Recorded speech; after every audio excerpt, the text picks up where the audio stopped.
ভাৰতীয় জনতা পাৰ্টিৰ মিত্ৰজোঁটৰ প্ৰাৰ্থী হিচাপে চাবুৱা লাহোৱাল বিধানসভা সমষ্টিৰ পৰা ৰাষ্ট্ৰীয় সমিতিৰ মাননীয় সভাপতি নীতিন নবীন ডাঙৰীয়া, দেশৰ প্ৰধানমন্ত্ৰী নৰেন্দ্ৰ মোদী ডাঙৰীয়া, দেশৰ গৃহমন্ত্ৰী অমিত শ্বাহ ডাঙৰীয়া আৰু অসম প্ৰদেশ ভাৰতীয় জনতা পাৰ্টিৰ মাননীয় সভাপতি দিলীপ শইকীয়া ডাঙৰীয়া, অসমৰ জনপ্ৰিয় সৰ্বকালৰ সৰ্বশ্ৰেষ্ঠ মুখ্যমন্ত্ৰী ডক্টৰ হিমন্ত বিশ্ব শৰ্মা ডাঙৰীয়া,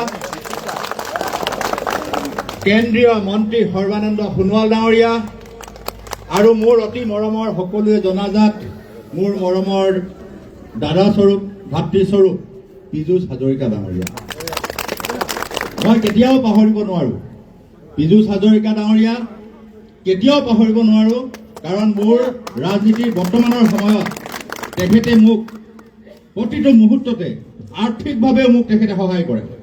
যেতিয়া মোৰ অসুবিধা হয়, আপোনালোকে জানে মোৰ কেতিয়াবা বহুত অসুবিধা হয়, পইচাৰ কিবা এটা প্ৰগ্ৰেম কৰিব লগা থাকিলেও যথেষ্ট অসুবিধা হয়, তেতিয়া মই পীযুষ দাৰ ওচৰলৈ দৌৰ মাৰি যাওঁ আৰু পীযুষ দাই মোক আজি কৈ দিছোঁ মই ৰাজহুৱাকৈ, সেইখিনি মোক পীযুষ দাই সহায় কৰি থাকে।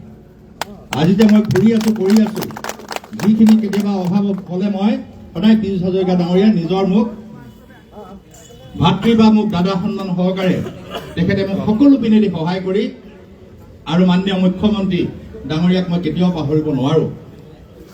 মই অসম গণ পৰিষদ দলৰ আমাৰ বৰ্তমানৰ বিধায়ক, এতিয়াও তেখেত বিধায়ক হৈ আছে পুনাকন বৰুৱা ডাঙৰীয়া, তেখেতৰ প্ৰতি মোৰ যথেষ্ট শ্ৰদ্ধা আছে। তেখেতৰ গাত অলপো ভুল নাই, তেখেতৰ অধিকাৰ, তেখেত এজন চিটিং MLA হিচাপে তেখেতেও প্ৰাৰ্থিত্ব পোৱাৰ যোগ্য ব্যক্তি, এজন তেখেত ভাল জনপ্ৰতিনিধি।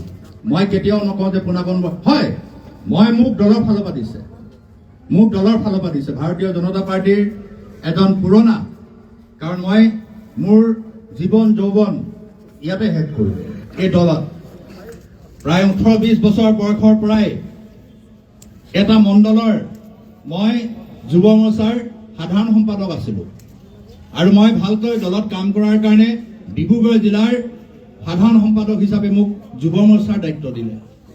কিছুদিন মই ভালকৈ কাম কৰাৰ কাৰণে যুৱ মৰ্চাৰ জিলাৰ সভাপতিৰ দায়িত্ব দিলে। লগে লগে দেখিলে যে ল'ৰাজনে বহি নাথাকে, পোষ্টাৰ লগাই, বেনাৰ লগাই, চকীখন ঠিক কৰি দিয়ে, সকলো ফালে কাম কৰে। লগে লগে মোক ডিব্ৰুগড় জিলাৰ সভাপতিৰ দায়িত্ব দিলে। 2008 চনত আপোনালোকে জানে, সেই সময়ত বিজেপি নাই। 1998 কথা মই নকওঁ, জইন কৰাৰ কথা, সেইটো সময়তো মানুহে নাই। ৰত্নেশ্বৰ ফুকন ডাঙৰীয়াত আছে, নৰেন দিঙিয়াদেও আছে, বা আমাৰ তেনেকুৱা দুজনমান ব্যক্তি আছিল, মানুহ নাই। উমেশ দত্ত ছাৰ আছিল, কেইজনমান ব্যক্তি আমি, দলটো চালুকীয়া গতিত আছিলে। যি কি নহওক, 2008 চনতো আমাৰ গোটেই অসমত আমাৰ প্ৰভাৱ নাই, কিন্তু আমি হতাশ কেতিয়াও হোৱা নাছিলোঁ। আৰু 2008 চনৰ পৰা 2016 চনলৈকে জিলাখনৰ সভাপতি হিচাপে দায়িত্ব লৈ গোটেই 7টা বিধানসভা সমষ্টিৰ 7খনে আসন আমি জিকাই লৈ আহিছিলোঁ, নেতৃত্ব দিছিলোঁ মই জিলা সভাপতি হিচাপে, আৰু গোটেই 7টা বিধানসভা সমষ্টি জয় কৰাইছিলোঁ আমি, মানে আমাৰ নেতৃত্বত। সেই সময়ত মই ডিব্ৰুগড় জিলাৰ সভাপতি। আৰু আজি পুনৰ মোক দলে 11 চনত প্ৰাৰ্থিত্ব প্ৰদান কৰিলে, আৰু সেইবাৰ আপোনালোকে সকলোৱে জানে মই 27,468টা ভোট পাই দ্বিতীয় স্থানত থাকিলোঁ। কম ভোটৰ ব্যৱধানত পৰাজয় বৰণ কৰিলোঁ, হতাশ নহ'লোঁ। পুনৰ মই দলৰ সাংগঠনিক ভেটি সবল কৰাৰ কাৰণে কাম কৰি গ'লোঁ জিলাখনত।